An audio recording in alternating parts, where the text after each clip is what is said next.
It's been over a decade since we were behind the wheel of an all-new redesigned Tundra, like almost 15 years. But finally, we're here, we're behind the wheel, we're gonna drive one on the road and tell you all about it.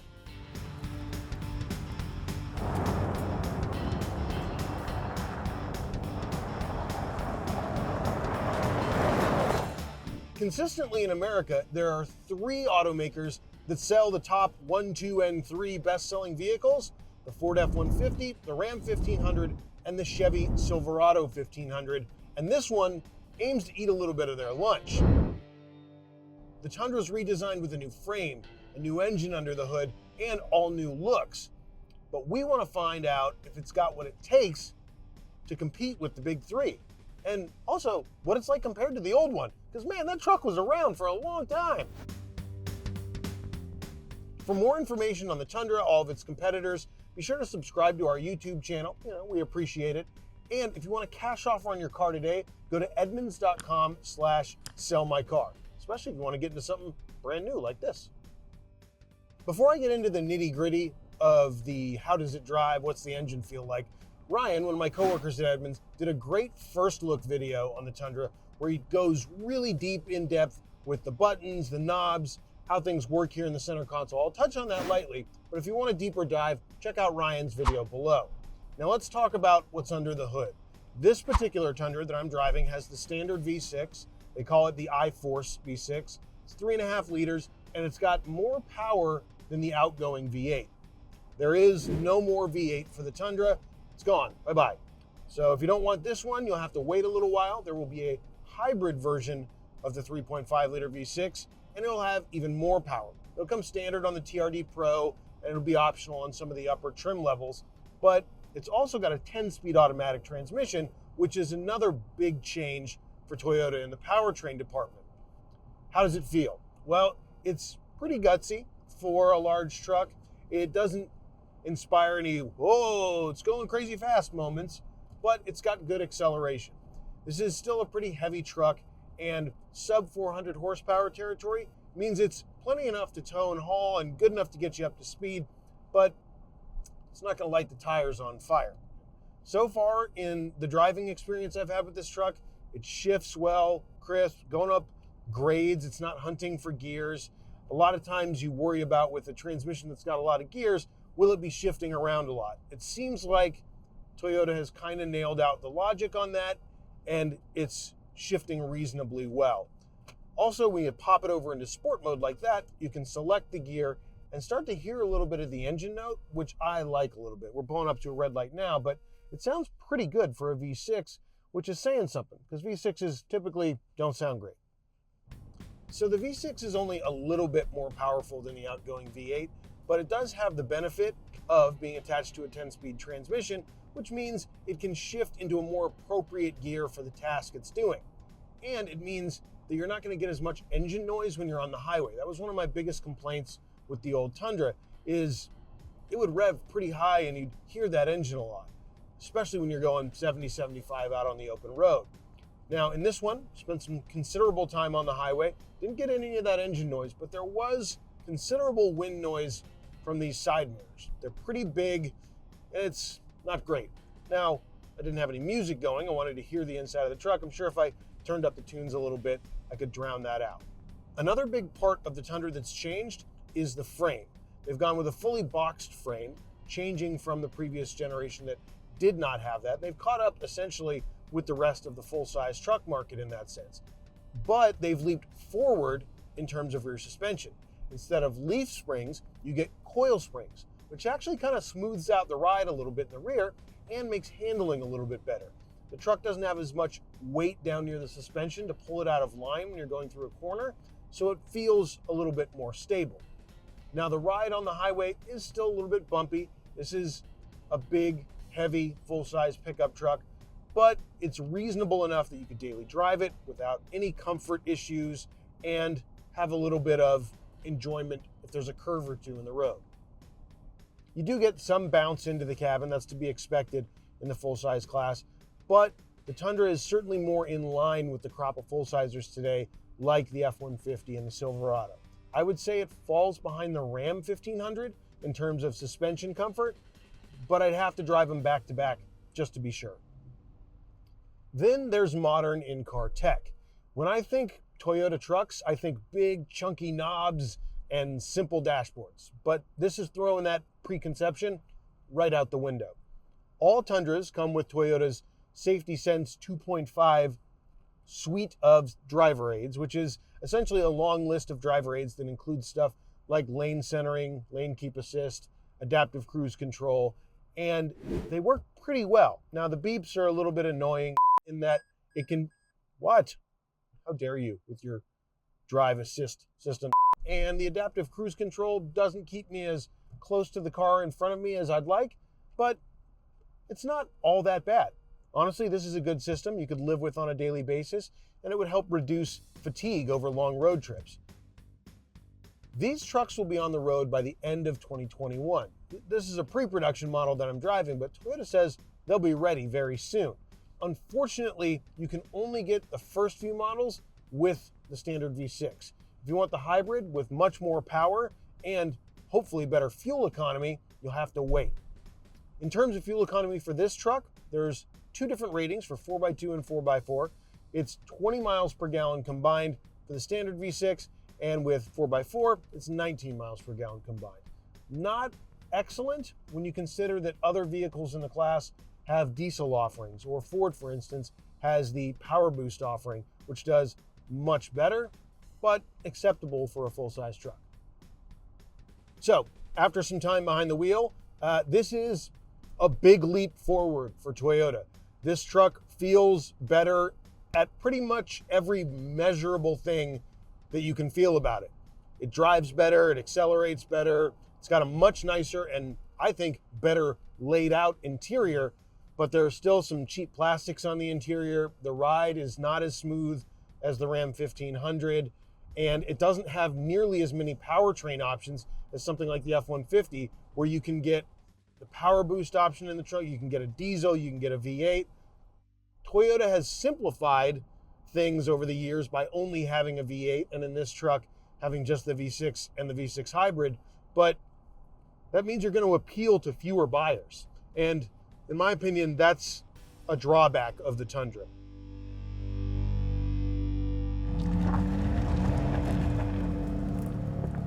So now we are in the TRD Pro. This one is the big boss.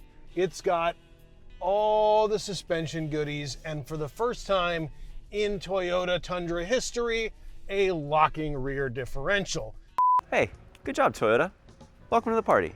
Essentially, it physically connects the two rear tires so that you can get further in off-road scenarios where you want one of them to not be slipping.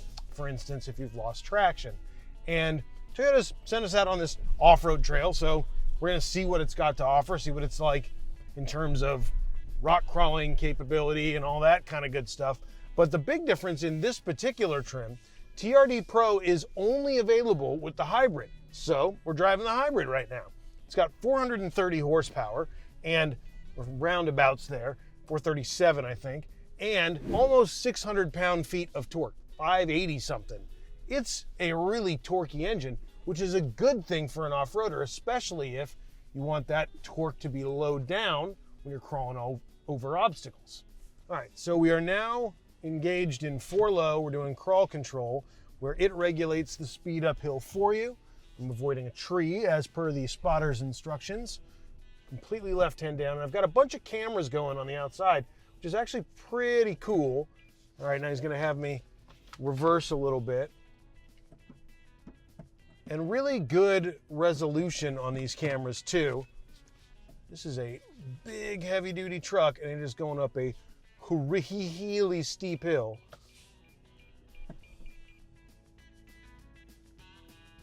Yeah, a little bit of right hand down, that's what I figured.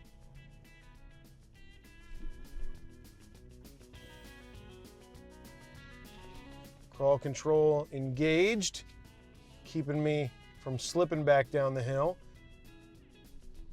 I mean, it's disconcerting to drive something this big up a hill like this. And it's slipping, but it caught, crawl control caught as it was supposed to, and we're through. That was pretty simple. It's also really nice to just have these big screens and a lot of tech, especially when you're in such a big vehicle. It makes off-roading less stressful. Now, the TRD Pro doesn't have the kind of power you get from the Ram TRX, but this is a real good competitor with Ford's EcoBoost engine, their turbocharged V6, and those power numbers are pretty similar. What I'm interested to see is what this is like in a desert running scenario, somewhere where you're doing high-speed off-roading, a lot of whoops, because I love how the Raptor performs in those situations, but the TRD Pro feels like it's more suited for tight trails and going up really steep, slow climbs.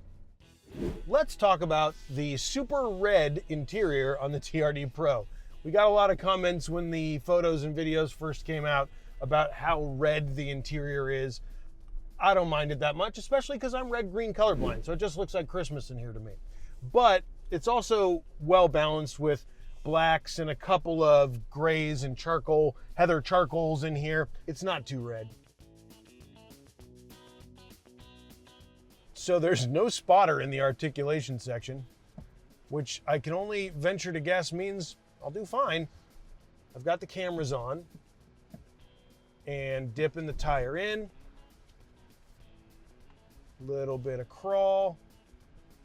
Just going nice and slow, keeping the wheels straight. Now you hang a wheel up and it crawls you forward.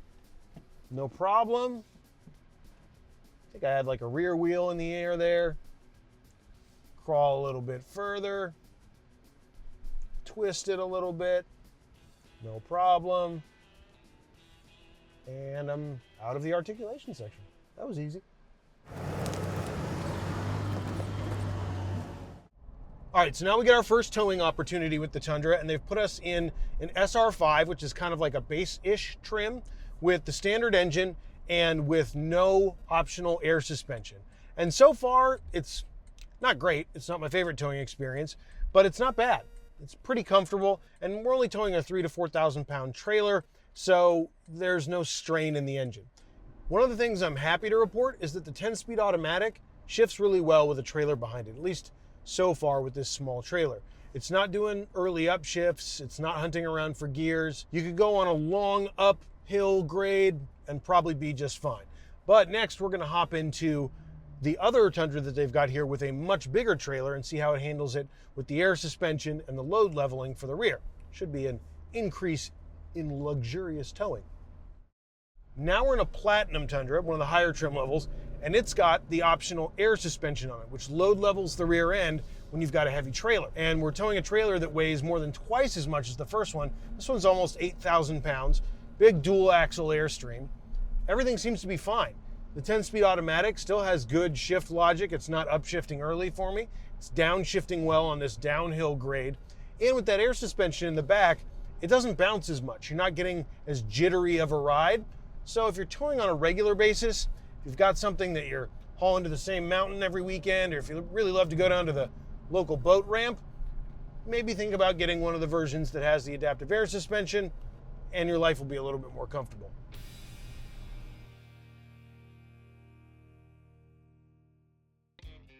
I do want to touch on the interior a little bit. Now, if you want a deep dive, again, refer to Ryan's great video, The First Look at This Truck. He really talks about all the buttons and switches in great detail.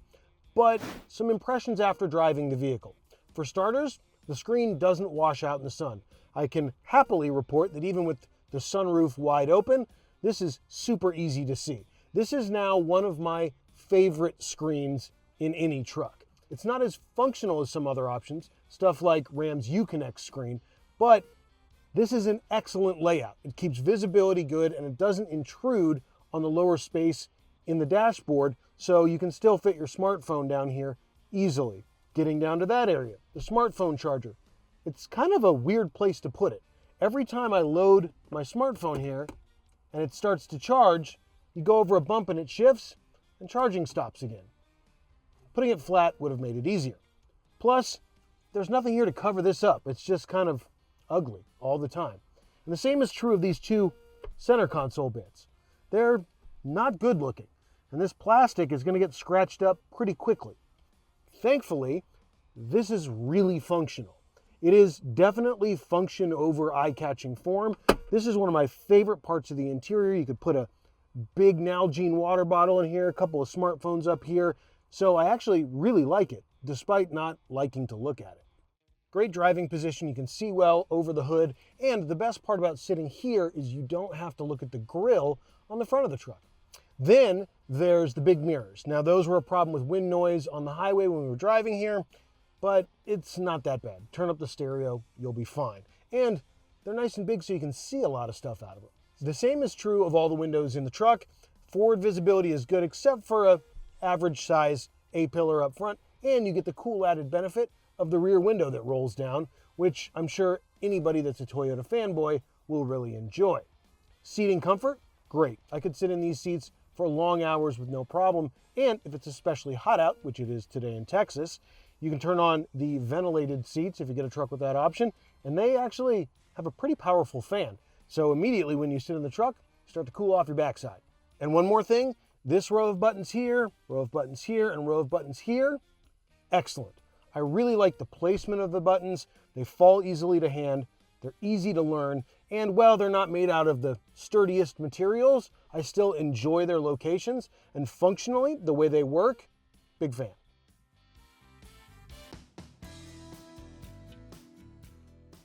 Let's talk about what the Tundra does and doesn't have as a result of its redesign.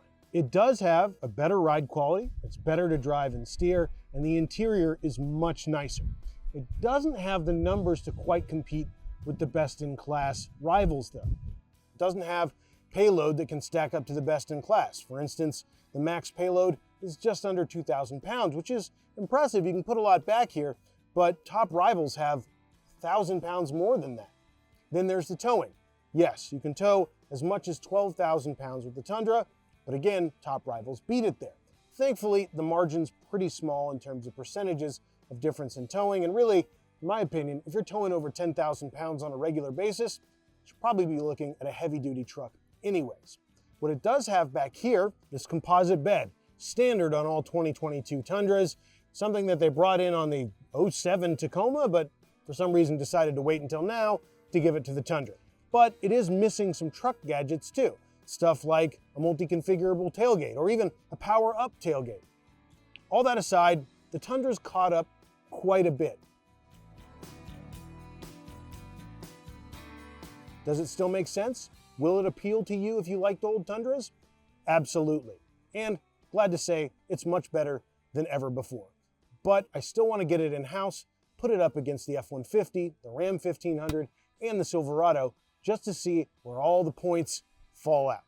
If you want more info about all the trucks in this segment, click the link in the description below and press subscribe. We got plenty of truck videos coming your way all the time.